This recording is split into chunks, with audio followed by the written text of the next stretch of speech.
great to say, but what was it about the story that really made you want to come on board?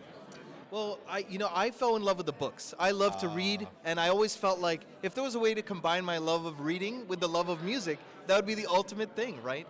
And so I read in 2019. I discovered the Wheel of Time series. It was a gateway to fantasy for me. I read all 15 books, and they're kind of door stoppers. They're all like 1,000 pages, and I got a chance to fall in love with Robert Jordan's world. And so I was given the chance to join Lorne Balfe's team on the music side to help tell that story, and it was kind of a dream come true for me. So I got a chance to be the music team lead for season 2, and then I wrote an original song called "The Hills of Tanchico" in season 3. So yeah, it's a dream come true. So how is it be able to develop the music over the course of a whole season?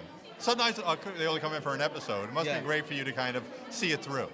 Absolutely. I think there's so many character through lines that you get a chance to see. The world building, of course, is a big factor in determining how the music is created. And then you also want to find that musical through line, whether it's thematically, maybe you have like character themes, but where the characters end up at the end of the season is going to be very different. So it's like, how do we recontextualize those themes, make it feel different and make it feel apt for the scene? So, there's one particular character, for example, Egwene, who is a very innocent character, and her vocal theme kind of reflects that innocence.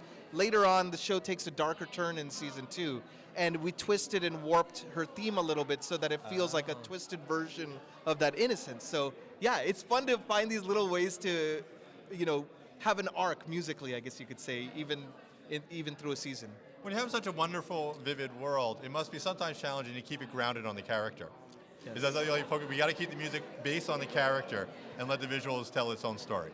Totally, yeah. I think one thing about the characters that I loved about Robert Jordan's world is they are so grounded, even amidst this kind of crazy, unique world that Robert Jordan created. So, that juxtaposition is really great. So I feel very fortunate that he laid that groundwork out for us. So then it's a question of like, okay, let's use instrument choices and things like that for musical world building. But in the end, what does this character represent? Egwene's character represents innocence. Matt has a bit more of a mischievous side to him. Rand has more of a kind of a like a prophecy of a legend kind of a feel. So you try to express those things musically, and then you maybe use geographical locations and those types of things to help tell the story, from a, I guess, world building standpoint. I don't mean to put you on the spot. It's like asking a parent what's their favorite child. Is there any theme you really like? This is the one that's really special to me.